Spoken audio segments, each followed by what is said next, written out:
Well, if you think about it for a minute, you really begin to realize that for thousands of years, women were really economically dependent on men. And that's just the way it was. I mean, in fact, if my grandmother or great-grandmother were alive today, she just wouldn't even believe the way the world works and the way women have really gained economic power. I think if you go back to the 1960s, you begin to see the early signs of that, because baby boomer women were the first generation en masse to get that education. And education was really the key for women succeeding in the workplace, not just entering the workplace, but staying in the workplace and getting really some pretty good earning power. Back then, very few women prior to the baby boom generation had that opportunity, but this generation went in there, made it happen. And education really has been sort of at the heart of what's allowed women to really gain that economic power that has transformed their role in society from now and well into the future.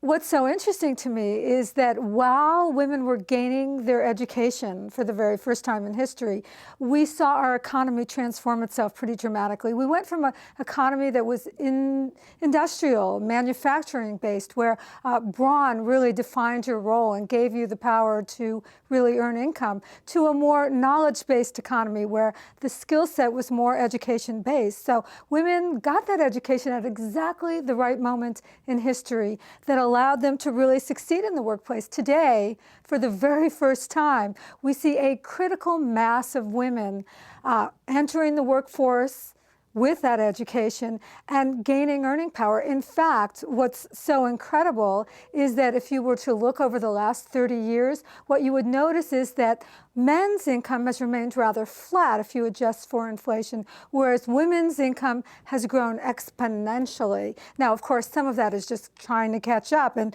we're still not all the way there. There is still a lot of work to be done, but women have gained incredible power economically, and they're beginning to take that power and translate it into all kinds of interesting ways of doing things, different than the way men have. What we begin to understand as we see large numbers of women with earning power is that women, in fact, do use their money differently than men.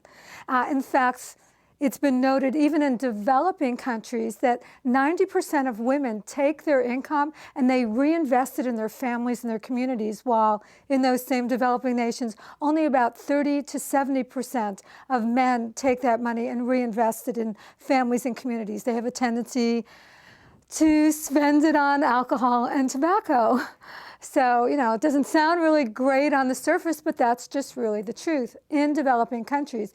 But even in the United States, what we notice is that women have a tendency to spend their money more on their family, more on education, on health, and on things that really make life for families a little bit better. That's good news.